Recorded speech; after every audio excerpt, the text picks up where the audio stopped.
bust a nut, and then you feel like shit. So it's trains to that, yeah, like, if you still enjoy porn, you're mentally ill. I'm actually gonna start selling sex robots. Yes, because sex robots are really just like the next level of porn. And the only thing that they got left in that industry to start producing these robots is basically to just give them realistic movements. So then they're like a lot like some regular girl, right? But they're gonna give you like everything you want. They're gonna moan in the right way. They're gonna fucking please you in some fucking with some fucking algorithm. They're gonna do what the fuck ever you want them to do, right? And then what excuse do these fucking incels have to go outside and actually try to talk to a girl if they can just fuck their dream girl every day, multiple times per day? That's their fucking dream come true. I'm gonna start selling them because we gotta realize that young men are becoming content, especially our generation, right?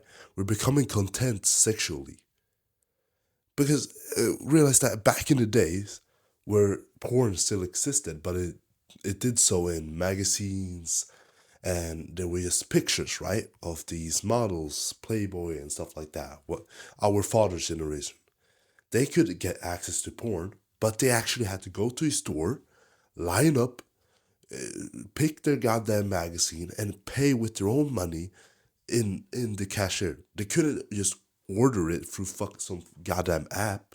No, they had to go out there and buy it, and then they had to hide it from their parents, like under the bed, and you know, they ran out of pictures eventually to fucking bust a nut to, so they actually had to go up and buy another one, and cost more money. So it wasn't something that you could just have so easy of access to that you could just lay there and fap for hours. And once like a teenage boy saw his first girl in the magazine, he actually didn't just lie like go into some room and jerk off. Maybe he did for the first time, but then he actually got the motivation to go out and seek a real romantic partner, to go out and actually have a real conversation with a girl. And then he actually got to have the real experience, which is 1000 fucking percent better. And I can tell you all about that because I used to fucking watch porn a lot. I used to be addicted to that shit.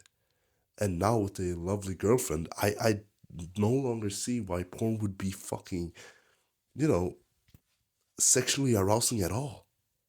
Not because, oh, there's other girls. It's not because of that, because I'm now in a relationship. It's because I now realize that real love and real sex and whatever, it's that's what you're supposed to be aroused by, not fucking pictures. But you're hijacking your own brain when you're watching porn. And it doesn't matter if you're not watching the hardcore shit. Maybe you're watching like the amateur videos. That doesn't fucking matter because I thought that was fine, but it isn't. There's also stats that 67% of Gen Z, of our young generation, they would rather have a good night's sleep than have sex. And that's not just casual sex like a hookup, but with their own partner. They would rather have a good night's sleep. 67%. I don't know why it's 67. Fuck that meme. But anyway, that's crazy. Because why are we having less and less and less sex? Well, because we're more and more and more distracted from one another. We're not even fucking saying hello to each other. We're not even respecting the opposite sex. Men are hateful against women, and women are oppressing men. And now what we're seeing is that porn, I believe at least, is one of the big contributors to why men, young men, are falling behind in today's society. Young men are not getting the good grades. Young men are not getting the best treatment from the parents and teachers and coaches. Young men are falling behind economically, even. Like, young women are outperforming men in almost every category you can imagine. They're earning more, they're more academic, they take care of themselves, they do better in dating. All of them basically go to the top 20% of men, right? But then the rest of the 80% of men are basically invisible. Like 1 in 8 26-year-olds male are virgins. So we're seeing some fucking decline in sex. And I watched this podcast from Chris Williamson with a sex expert, kind of. And he had a hypothesis called the male sedation hypothesis, I believe. And what he said is that men overall, and especially young men, are being sedated out of actually going out and seeking what we want and taking what we want.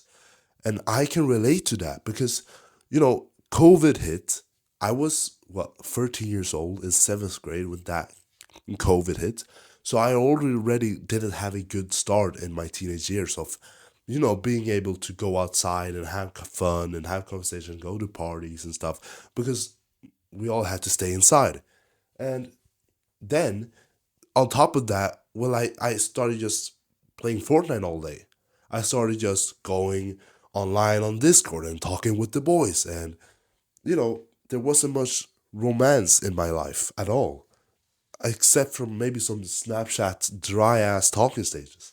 And I didn't have the courage because I had never actually spoken or like did something with a girl. So obviously that didn't lead anywhere.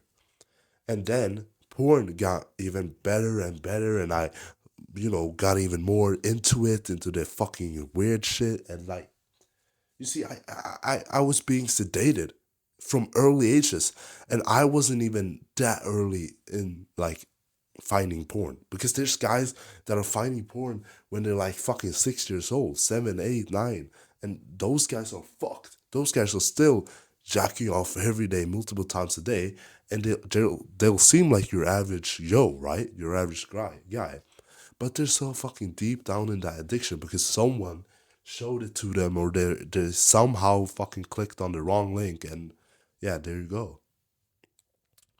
So males, young men, and men overall are being fucking sedated.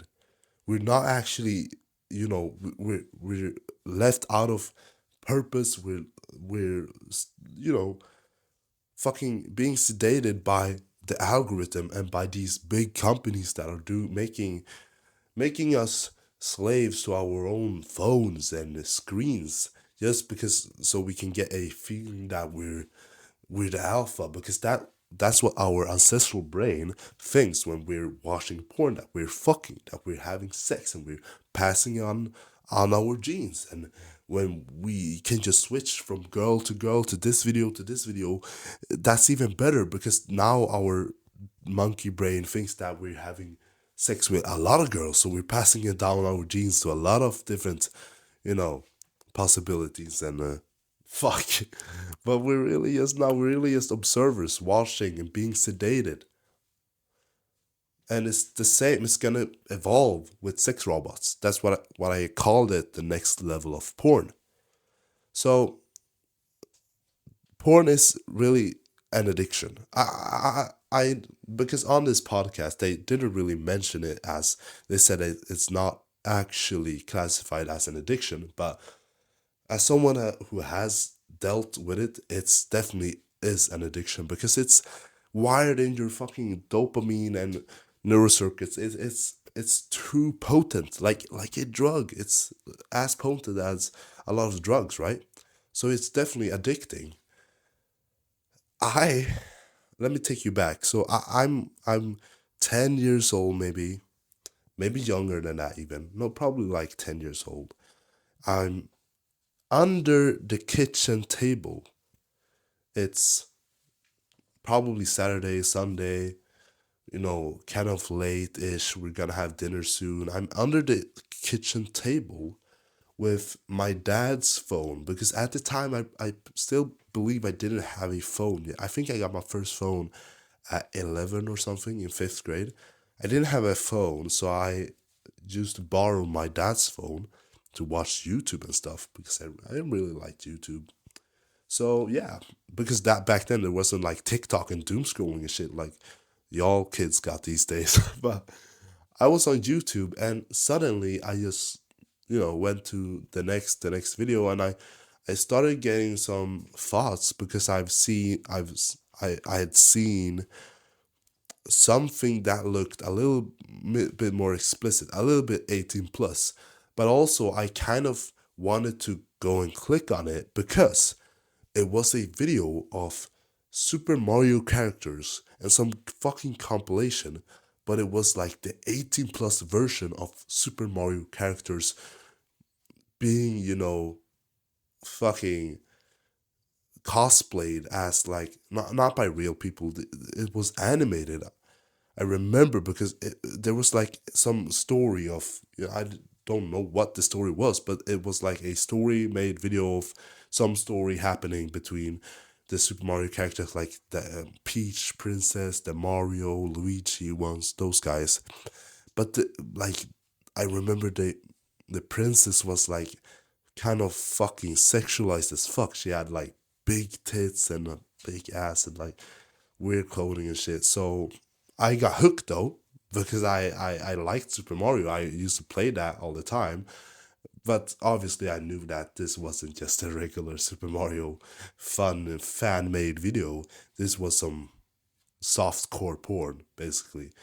And I watched that, and then my dad actually saw me under the table, and he was like, "What are you doing?" Because he could actually tell that I was doing something that I wasn't supposed to do. Because why was I so sneaky? And I tried to just, kind of I froze a little bit because he's kind of scared, like African dad, fucking catching you from nowhere.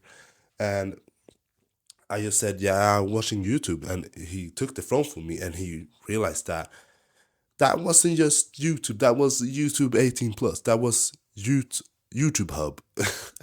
So yeah, he kind of gave me like not a beating, but he kind of shouted at me and said that you should never watch this again and that's wrong. I don't even remember, but I remember that I was fucking traumatized from that shit.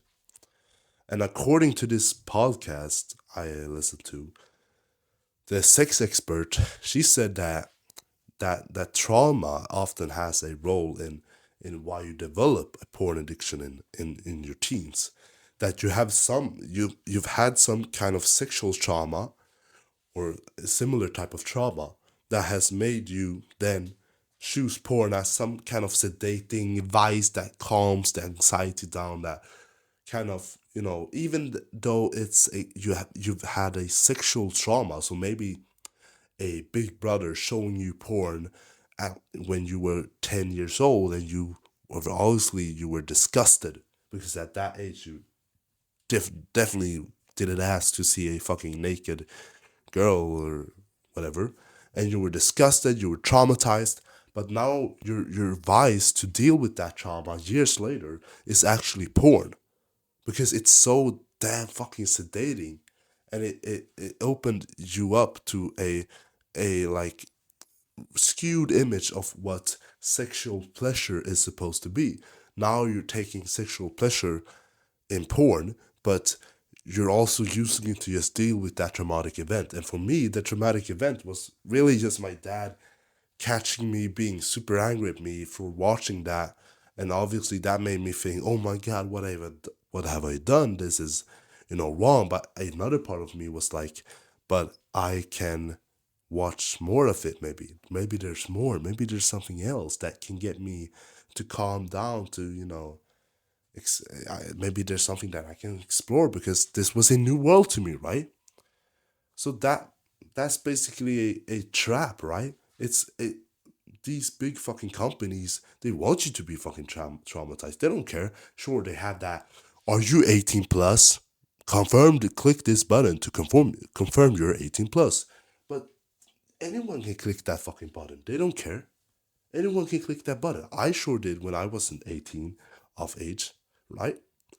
And imagine, I'm gonna give you this analogy because imagine, bro, if the sex standards wasn't just going online, searching up a website, clicking one button, then going having access to hundreds of girls, thousands, millions.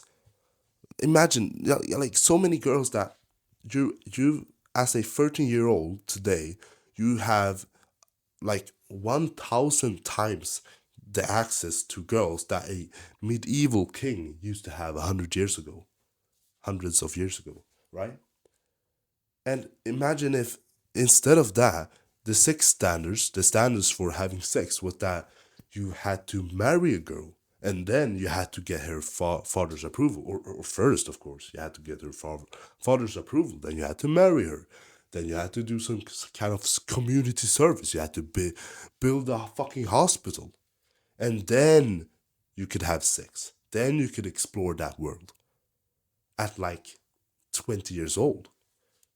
Imagine if those were the standards. Well, we wouldn't have porn addiction. We wouldn't have an industry trying to start selling sex robots and AI fucking chat girlfriends, right?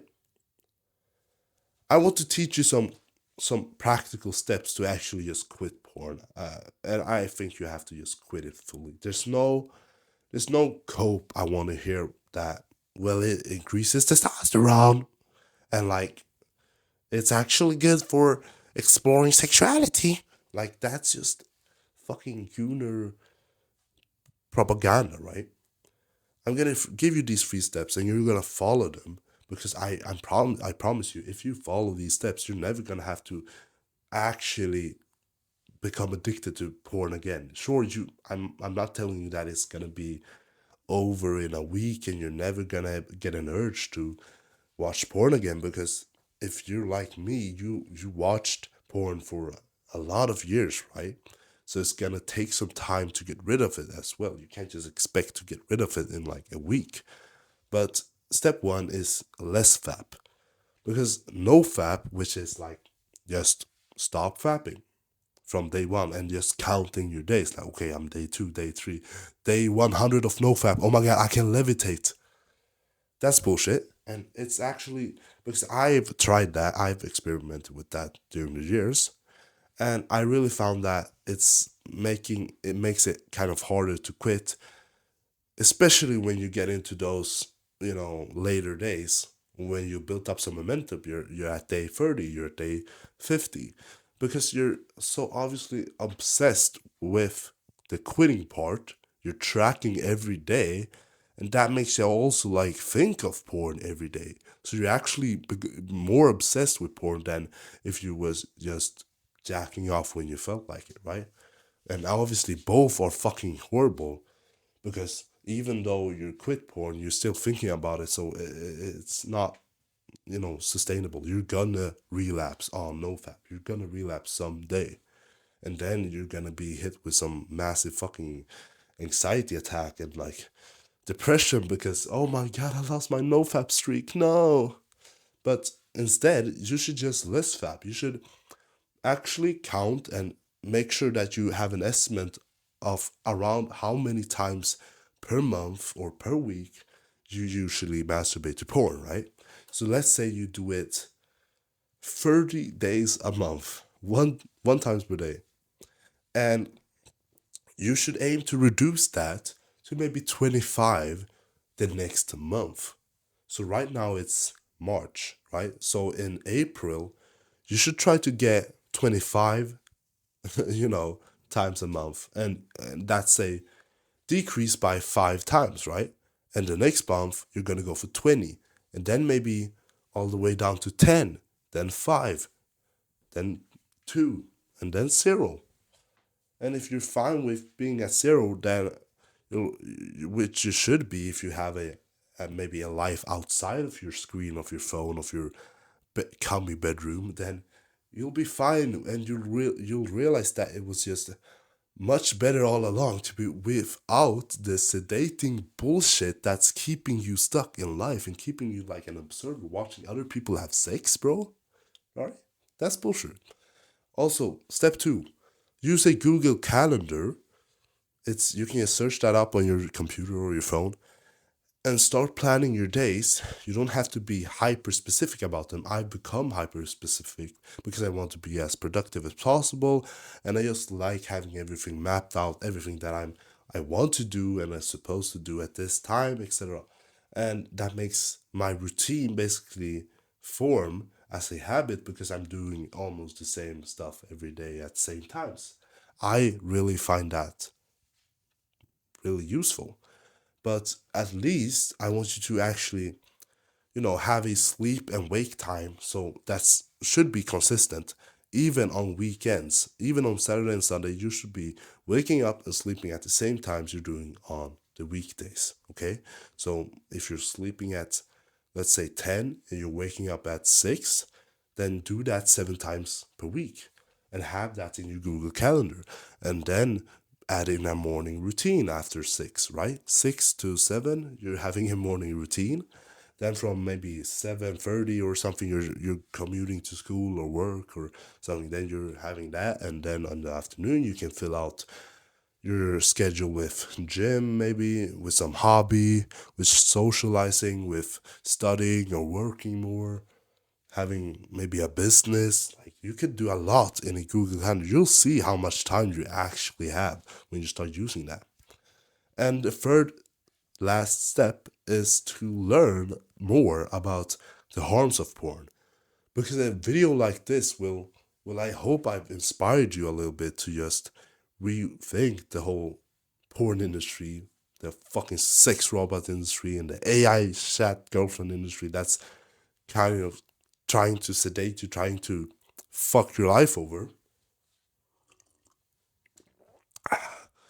But there's more harm to porn than you realize. And it's not to fucking psych your head. It's or like to try to manipulate you into, yeah, porn's all bad. But in reality it is. In reality, porn is a cheap, disgusting form of real sex, which is the thing you want, right? Everyone wants that. Every guy wants that, but realize that if you're watching porn, you're probably part of the 1 in 8 26-year-old virgins, or you just are in a relationship with a beautiful girl, maybe, and you're still jacking off. How do you think she's gonna react to that? Because she will find out, and everybody around you can tell, can smell it.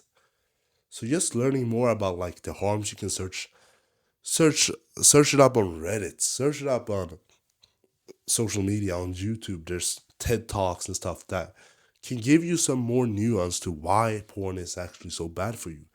And don't listen to these fucking retards telling you that, but it's okay in moderation. Like, it's not fucking okay in moderation.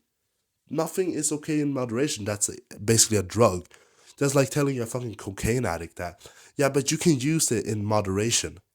That motherfucker's gonna end up homeless and suicidal. So don't follow any dumb advice. Just follow the advice that it's bad for you. You want to quit it. You now know how, and you're gonna educate yourself even more on why it's bad. So you'll actually have like a base to always come back to. But yeah, or I'm not gonna relapse because remember that it's bad for me because I'll actually not be able to talk to girls. People will actually be able to tell that I'm anxious and I'm thinking of porn and shit. So yeah, that's my 3 steps to quit that shit. And please like and subscribe if you enjoyed the advice in this video, and if you enjoyed this style of me just walking around with some coffee. It's actually just water. And yeah, I also have a link in the description of this video. It's right below this video. And if you click that link, you'll be able to book a free call with me. And it's totally free, and it's basically a Q&A between you and me. You can just ask me questions, or we can just have a chat and book that. It's not gonna be any upselling. I'm not gonna sell you anything. And yeah, I'll see you in another video. Goodbye.